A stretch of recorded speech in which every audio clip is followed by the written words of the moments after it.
biggest, positive thing for me this year has been the enormous amount of activity on site. I don't think there's another housing site in the country that's got not just the size, but in terms of we've got the 3 house builders building out their housing sites, and we've got that huge national infrastructure project of putting in the new Junction 10, which is going to serve Welborne Garden Village. I think for me it's got to be seeing the first homes taking shape, seeing the tree-lined streets and all the mature trees we planted in the parks and all that coming to life. To actually see homes coming out of the ground, once you see the roof going on, the windows are going in, the internals are being fitted out, so you know that you're not too far away of actually people living in there as a home rather than just a design or a drawing that sits on a computer somewhere. So it's really exciting in that sense.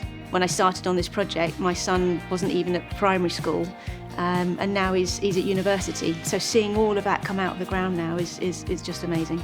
But it's not just houses. Everyone thinks of Welborne being a big house. It's a new town, but it's 1 million square feet of commercial space.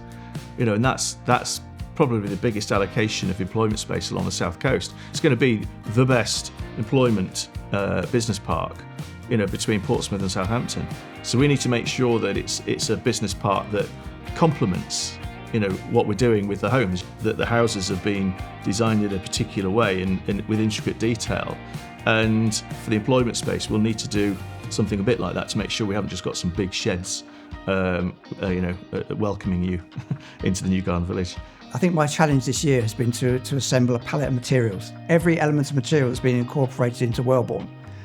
We've had samples delivered to site. We've inspected them with the town architect and the landowner to arrive at a palette of materials that we're all happy with to incorporate into the scheme. The plan was to use a certain type of window. So we've had the windows delivered.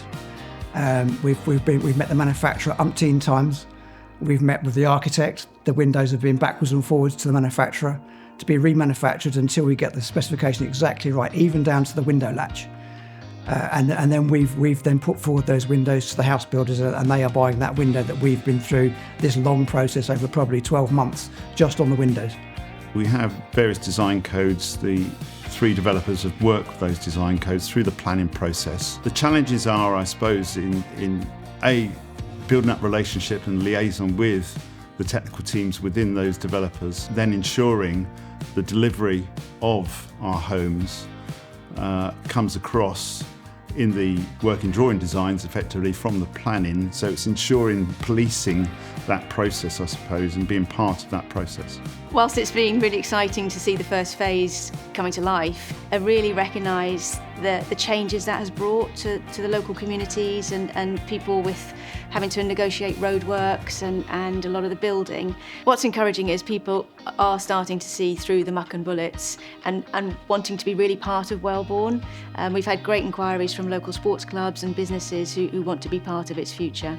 Amongst all the challenges of building and getting on site, we've got obviously the other things is sort of things like the media to deal with, where you get some really interesting things. One week you'll have sort of an article about sort of Welborne and our architect about homes fit for a king, and then within a week, there's some story being run about all the hells and the negative aspects of what we're doing. So I think we just we listen to it.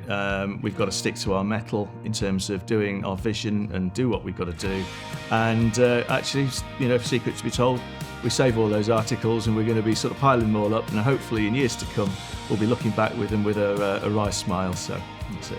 I'm very proud to have the opportunity to be part of this development and producing a product that is of such high quality that is very rare to see on most developments around the country.